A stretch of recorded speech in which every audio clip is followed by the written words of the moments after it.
Olhem essas samambaias, plantas muito comuns e que dão plena beleza aos nossos jardins.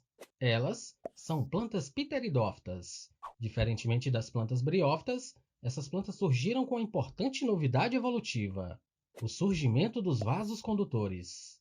Isso quer dizer que elas têm a capacidade de conduzir os seus nutrientes e a água por tubos condutores, o que possibilitou que essas plantas atingissem tamanhos maiores e recebessem maior luminosidade. Elas não possuem sementes, e outras características mais importantes ainda, vamos conhecer agora.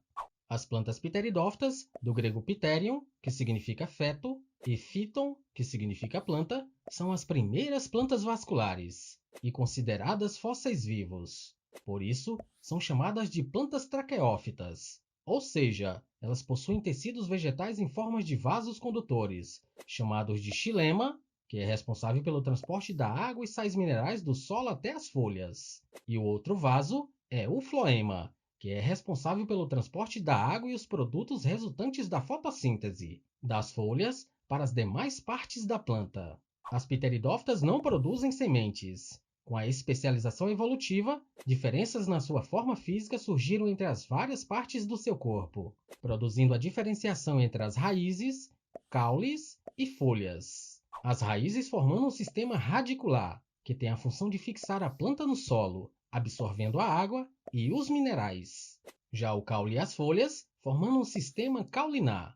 Uma curiosidade sobre o caule é a presença de um polímero que proporciona uma grande resistência mecânica para as fibras de celulose. Esse polímero é chamado de lignina. Com ela, foi possível que o tronco das pteridófitas tivesse resistência necessária para sustentar o conjunto aéreo de uma planta maior. O caule também é responsável pela origem de órgãos fotossintetizantes especializados, as folhas, que são importantíssimos nos processos da fotossíntese, e também pela presença dos estômatos, que são um conjunto de células especializadas que formam uma abertura chamada de ostíolo, responsável pelas trocas gasosas da planta. As pteridófitas podem ser classificadas em alguns grupos de filos, como as licofitas, as esfenofitas, as psilotofitas e as conhecidas pterofitas. As licofitas são plantas pequenas e frequentemente ramificadas com folhas pequenas e escamosas. Elas incluem as plantas licopódios, que são notáveis por possuírem estróbilos, responsáveis pela formação dos esporos. Já as esfenofitas são conhecidas como filo das cavalinhas. Esse grupo inclui as plantas da espécie Equisetum, que são caracterizados por caules ásperos, articulados com folhas bem reduzidas em formas de escama. Elas são muito comuns em locais úmidos e também ao longo das margens de florestas.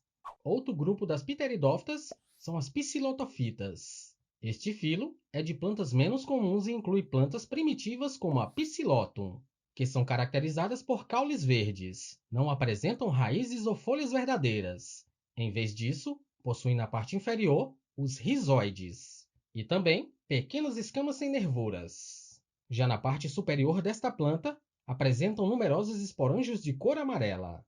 Agora, vamos conhecer o filo da planta mais falada do grupo das pteridófitas, as samambaias, e também as avencas. Elas fazem parte do filo Pterofita. São plantas de regiões tropicais. As samambaias podem apresentar na base dos seus troncos eretos raízes que partem do caule, e é por isso que podem atingir tamanhos maiores, como é o caso da planta samambaiaçu, com seus 5 metros de altura. Incrível, né? Quando olhamos a parte inferior da folha de uma samambaia, percebemos pequenos conjuntos circulares que são chamados de soros. Eles são formados por um conjunto de vários esporângios, que são responsáveis pela produção dos esporos nos processos de reprodução. E falando em reprodução das samambaias, vamos conhecer como funciona esse processo de reprodução. O ciclo de vida dessas plantas envolve uma alternância de gerações, com duas fases, o esporófito e o gametófito. O esporófito é a fase dominante nas plantas pteridófitas, sendo a parte mais visível dessa planta. O seu ciclo de vida começa com a germinação de um esporo, que é haploide, ou seja, metade dos cromossomos de uma planta. Eles são produzidos pelos esporângios. Lembra, né? Aqueles que ficam na parte inferior das folhas. Esses esporos são liberados no ambiente quando os esporângios se abrem. Um esporo germina para a formação da outra fase, a do gametófito. Essa é uma fase muito diferente da planta adulta, que forma um corpo verde achatado, fixado no solo por rizoides. O gametófito produz os gametas, anterozoides, que é o masculino, e a osfera, que é o gameta feminino. A fertilização vai ocorrer quando o gameta masculino nadar até o gameta feminino. Dessa união, vai resultar um novo zigoto, que é a primeira célula diploide do novo esporófito. Após isso, o zigoto cresce e se desenvolve um novo esporófito, iniciando novamente o ciclo de vida das pteridófitas. Agora vem a parte mais importante. As pteridófitas desempenham um papel crucial tanto para os ecossistemas como para os seres humanos durante anos de evolução. Além de estabilizar o solo, prevenindo a erosão, elas fornecem habitat e alimentação para uma variedade de animais. Também realizam a fotossíntese, contribuindo para o ciclo do carbono e a produção de oxigênio para todos os seres vivos. Tem sido usado por anos na produção de cestos e outros materiais pelos povos originários. E elas continuam até hoje encantando nossos olhos, quando utilizadas em projetos de decoração. Essas são as plantas pteridófitas. E esse é mais um vídeo aqui, do canal Ciências.